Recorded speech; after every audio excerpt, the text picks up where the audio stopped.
Earlier today, our next guest received a long-deserved and well-waxed star on the Hollywood Walk of Fame. He has got the 6th and final season of Cobra Kai on Netflix now. Please welcome Ralph Macchio.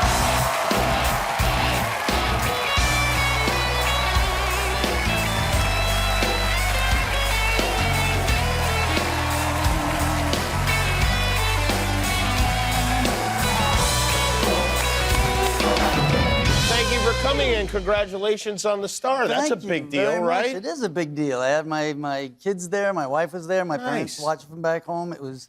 Who spoke on your behalf? You have to pick a couple people. Well, I'd get my ass kicked if it wasn't William Zabka. Okay, yeah, all right. No, and it was great, and he was wonderful. We've become like brothers. And Tamlin Tomita, who played Kumiko in Karate Kid Part 2, friends. So. Oh, how about that? Yeah. What a special thing. It was special. You been there when you were a kid and walked around? I did. Well, when I first came here, I guess 79, 80, I was on this show called 8 is Enough. That's right. I remember you on that show. 9 was too many is how it worked. But got one season out of it. But yeah, I wanted to be Gene Kelly when I was a little kid, so I wanted to see Gene Kelly's star. And my mom, I could ask you 6 hours worth of questions about your time on 8 is Enough, but I will spare the audience that. And you were at the, I saw you in a crowd at the Tyson. Yes. What's his name? Yeah, fight? What's his name? Jake what's Paul. His name? The guy who won. What's his name? Yeah, it was pretty. What a spectacle that was. Well, Netflix, you know, had that production, and Cobra Kai's on Netflix, so they put me and Zabka up on the scoreboard to a nice response, and it was a good cross promotion. Kind of interesting because if you think about, I was trying to think it through, the only two people who are still fighting from the 80s until now are you and Mike Tyson. That's right. The only two fighters.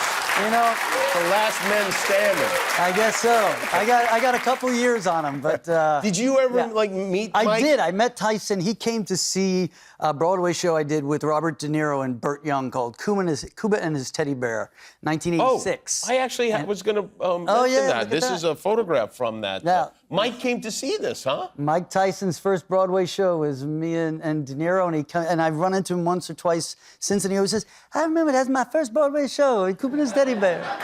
And he never forgets it. Wow. And I was proud of that. So. This is, was this shot, is this taken during the show, or is this was, yeah, this is a scene during the show. That's 86. That was sort of De Niro right after he finished the mission. This was his scariest look, I think, De Niro. De Niro, yes. Were you scared of him when you worked with him? No, I was a massive fan. So this was a bucket list win at a very early age, getting that part. But, you know, he was intense in that role. He played a Cuban drug dealer, and I was his son. It was a Lower East Side, Manhattan drug family. So just like my persona. Yeah, very, very you. Yeah. Who was more fun to work with, De Niro or Pesci? Oh, wow. I mean, yes and yes, both for different reasons. I mean, yeah, I've had, My Cousin Vinny, I've had a few. Yeah, you have. I've had a few that we could talk about. Yeah, they were both great, very different. They were great friends, and I met Joe when I was doing that play as well, but not on the same night as Mike Tyson. Oh, really? Now, that play, is that the play you did at Rikers Island? That is correct, sir. Which is the prison, or jail, rather. Yeah. Yes, we did one performance at Rikers Island. I remember I was a little nervous about it, you know? Sure. To be at Rikers. I mean, maybe a lot of Bob De Niro's friends were there, maybe Burt Young's family was there, but somehow I got, they were cheering De Niro when he first came out, like, you know, in his, like as it was worshiping Travis Bickle from Taxi Driver. Me, it was more like I was, you know, in a struggle, and they were just, "Sweep the leg, come on!" It was like, that's great. They just wanted to see the crane. Like, how come I could get out of the scene? That's just what you want to hear. Yeah, that's right. How often do you hear the word "sweep the leg"? Quite often. I heard it in the promo, and just tonight. I know. It's, you know, it's one of those things. It's such a blessing, and also, in a way, sometimes probably a curse. Not now, but maybe there were years that maybe I thought of it that way. Gotcha. Now, when I got 8 and 10-year-old kids that are inspired by these characters and the themes of that movie, there's only one thing to do: embrace it and be. Yeah. What about? Yeah, right. You are also in and this is interesting to me, in the new Coldplay video. Yeah.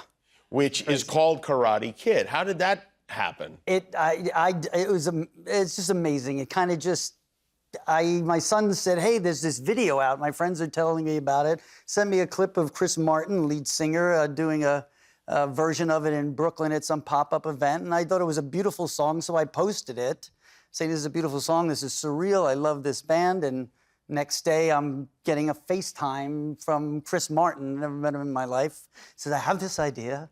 It just would take place in Australia, and you have to be in it. Maybe if you want to direct it. I was like, well, when? Like next week. And I was like, I just love the concept, and I just cleared the desk, got it done, and You it was went to in front of Australia. 65,000 people part of it, and we had one We have a take clip to here. do. This give you a speech. Oh, Danny, could I be the one for you?